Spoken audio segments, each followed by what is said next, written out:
Well, we're really proud of our basketball team. It's just, you know, they're making me grayer and grayer by the day, but very proud of them. And as I told our team, I think one of the reasons we're able to win some of these games is we've got good kids, and we've got kids that are very close. It's a very close-knit team. And they kind of believe in each other. They kind of enjoy winning.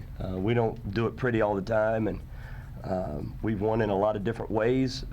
We've won close ones where we've played good offense. We've won games where we played good defense. We've won where we played great on both ends. And today falls in the category of just playing with a lot of heart. We got a lot of respect for OU. One of the toughest matchups we have. I said that for the season started back in October, OU's got a great basketball team. They've got great leadership. They're deep, very well coached.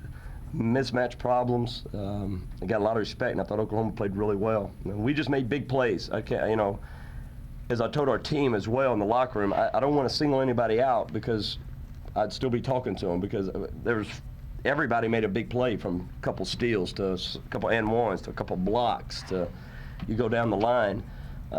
Everyone made a big play when it counted. We never really got into a rhythm the whole night. Never really did. But figured a way out to win with big plays down the stretch. And again, I say that with a lot of respect for Oklahoma. What do you think got to LB going after halftime? 23 of his 26 points scored in the second half and overtime. I thought he was very aggressive around the rim. One thing, you know, we got in the bonus early, and we let him know that. We told him, take it, you know, we need you to get to the rim. I thought in the first half we settled for way too many jump shots. In the first half we went way too much one-on-one. You know, if you do that, Oklahoma's too good defensively. Just try to beat them off the dribble. You got to move the basketball, and you got to get it inside a little bit. And once we got in the bonus, you know, we started force-feeding him a little bit, and he was going strong. He wasn't, you know, he shot a jumper every once in a while that I wasn't crazy about, but most of the time he did a great job of going hard to the rim. And it's just a mentality for him, you know. He got a little bit of foul trouble, but, you know, LB's got, you know, when he's locked in, he's not bad. Travis, at least 3 of those big plays, Markel Steele at midcourt on Grooms, I think, set up Cobbins' layup, and then, remember that? Yes.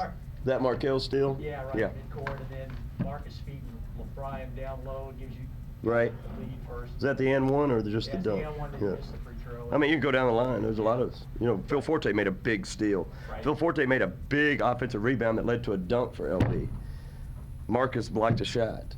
You know, Michael Cobbins' lay-in was very nice. Markel Brown, you know, great steal. You can go down the line. It's just big plays by everybody. It wasn't one guy, by no means. You know, and that's what, as a coach, it's exciting to see. This team's got a lot of mental toughness, don't you think? I think so, which is fun because they're so young. I mean, you know, somebody said, well, you've won so many guys. I said, yeah, you'd ask our guys, they couldn't tell you how many games we've won. They know we've won a few in a row, but they couldn't tell you.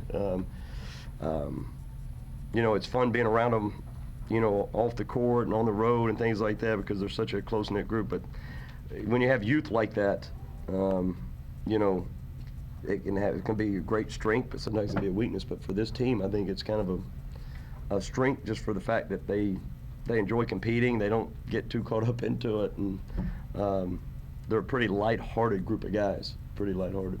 Travis, can you talk about Marcus's defensive job on Pledger? It was very good. You know, he took it upon a personal challenge. He wanted to guard him, and there was a couple times in timeout we wanted to change up defenses, and we were going to do some switching late in the game, and he looked at me and said, no, let me guard him. I got him. And so when any player tells me that, I usually let them do it because then it's on them, and it's a great challenge. And he usually responds to a challenge. And he did a great job because Pledger went on about a 4-minute tear, and we were having a tough time stopping them. But we changed defenses every probably 4 to 5 possessions.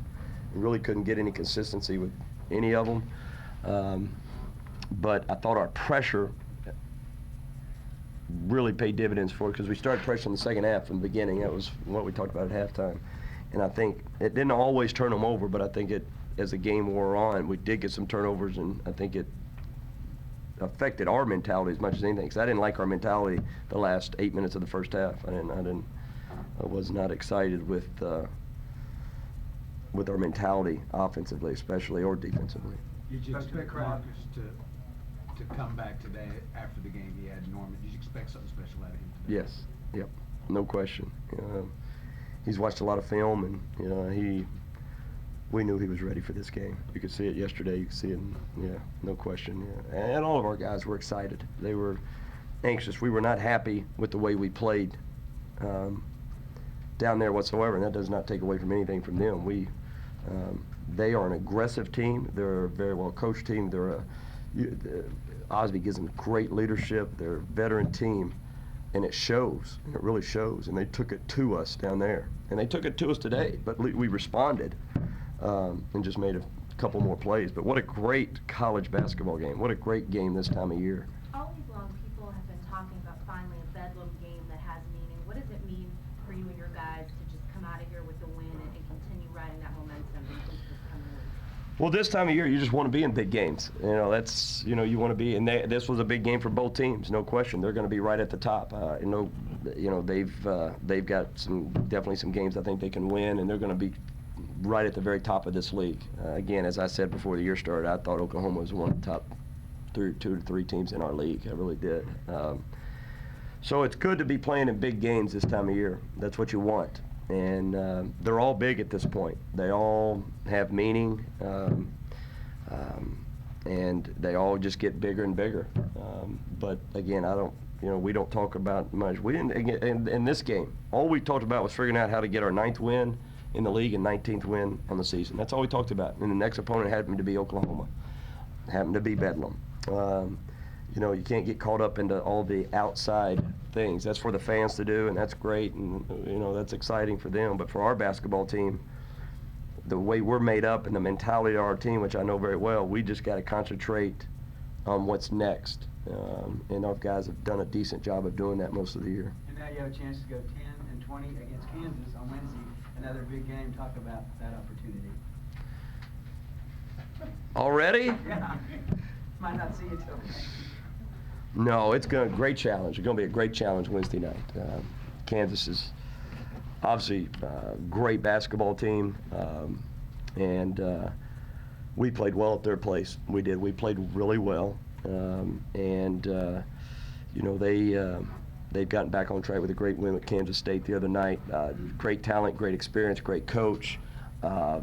We understand the challenge. They're going to be ready to go. We'll be ready to go, but hopefully we'll get another great crowd. And it's going to be a great challenge. It's going to be a great challenge, but we'll start preparing on Monday, give our guys off tomorrow, and start preparing on Monday. But no different than the first time we played them. We looked at it as an incredible challenge, and that's because we have so much respect for Kansas. Let's back up a little. I asked, I think Markel said, when was the turning point of this current role you're on? And he suggested the first OU game. Would you agree with that when this team kind of turned the corner a little bit? Yeah, we were not happy with ourselves. It's as down as I've been on our basketball team after that game. It's not because we lost, because I thought we got beat by a good team that day, but I thought we did not perform the way we needed to perform. We were not happy. We tried to change the mentality a little bit, but that was the only time we'd seen it. But with a young team, you got to grab it real quick, and that's when we went to a few 6 a.m. morning practices and 2-a-days, and right in the middle, which I've never done right in the middle of the season. And we got back like it was the first week of practice and kind of got their attention a little bit. Yeah, I think that did have a little bit to do with it. How did they respond immediately, Travis, to those early practices and the 2-a-days? They responded well. They weren't happy with themselves. It doesn't do me any good just to be unhappy. They need to be unhappy themselves when you don't play well, and they weren't overly excited with themselves. And this team does a good job of embracing what we give them. If they think we need to do something and we say it, they're all in for it. And I told them we had to get back to some basics. And after that first game. Because I thought we played on our heels, and that's one thing we hadn't done all year long. So they've responded to a lot of challenges we've given them this year, whether it be scouting reports or challenges for certain games or practices, and they've responded pretty well when we put something in front of them, a goal or a challenge. It's not very often that you see a head coach take the time to personally thank his home crowd afterwards. Talk about that and how big they were.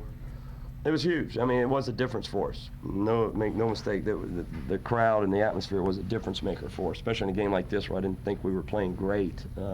You know, you need that extra, and they gave us that extra. It was exciting to see, you know, I took the students were out there at about 10:30. I took them donuts this morning, and it was great to see them. And then people kept coming in and telling me, not if I didn't have enough on my mind, or the line's all the way past the Hall of Fame wrestling, and everybody's wanting to talk about the crowd. And I said, that's great, but we've got Oklahoma to deal with. We need to focus on, you know, the game plan here. But the crowd was huge. It was great for us. You know, hopefully we can do it again Wednesday. We're going to need it, but it was exciting to see, and you know, and I think they enjoyed it. I think they saw a good game. You've done well with the Orange Blazer. You've done well with the Orange Blazer. Yeah, 2-0. In honor of definitely Coach Bucky. Definitely. Absolutely. That's why I do it. You got Brian some really good news today, especially at the end of the game. I was kind of surprised to see him out there, but Yeah, Brian, we were definitely late. We were substituting offense for defense, putting Brian in there defensively, because with him we can switch everything. With him in there, with Phil Forte, it's not quite as easy to switch everything. So we were going offense to defense, but you know, I put him in first half a lot, just trying to get some defensive intensity going, because that's usually what he gives us. But no, he's getting slowly back into form, very much. And we knew we were going to need him because we thought this was going to be a tough game for Philip Jurek to play in. We knew that. We knew it was going to be tough for him to play in this game because Oklahoma gives you such matchup problems. So. Coach, you talk about a lot of time, everybody anticipated the big crowd here, but how do you quantify how much it really means to an athlete playing in big games like that, to have that noise? And how do they get above that nervousness and turn it into positive energy? Well, that's a good point, because I was a little concerned about that. You can get so jacked up, and they knew it was the crowd. They could sense it starting 2 days ago after we beat Tech. They could start sensing what a big game and what this meant to the fans, and you could get to a point you almost put too much pressure on yourself to have to perform. And I felt good how we came out of the gate. I thought we played really well right off the tip. I thought we made some shots, but then I thought we got a little complacent. And you know, I told our team, I said, you know, I know the crowd is great, but you don't just depend on them trying to win the game. You know, you're gonna have to keep playing. Just because you're at home and you got a great crowd doesn't guarantee you anything. But I think you know, I think more than anything, I think it motivates them. I think more than anything, it holds them a little bit accountable when you get a crowd like that. You know, it does. So it's great to see. And again, I hope the fans appreciated how hard these kids played on both sides. But since it's our home game and mostly our fans, I hope they appreciated how hard our kids played, how they hung in there on a night that, you know, you played against a very good Oklahoma team and figured out how to win in overtime and a great game. I hope everybody appreciated how hard these kids played and how we figured out how to win. I really do. I mean, there's something to be said for it. I'm very proud of them. I'm very proud of them. And I think our fans were as well, no question. So hopefully we continue to get them back. as far as fundamental basketball goes, this is the best Ryan Nash game that you've seen. He was great against Missouri last year, but it seemed like he understood how to get in space and really work. Oh, I don't know. I mean, he played well. I liked how he attacked the basket. I liked that he went strong. You know, that part where it compares to other games, I don't know. I mean, it'd take me a while to think about that, but it was a good effort by him. It was a very good effort. When he gets to the foul, 11 times, that's good for us. That's good. Anything else to put forward? Thank you.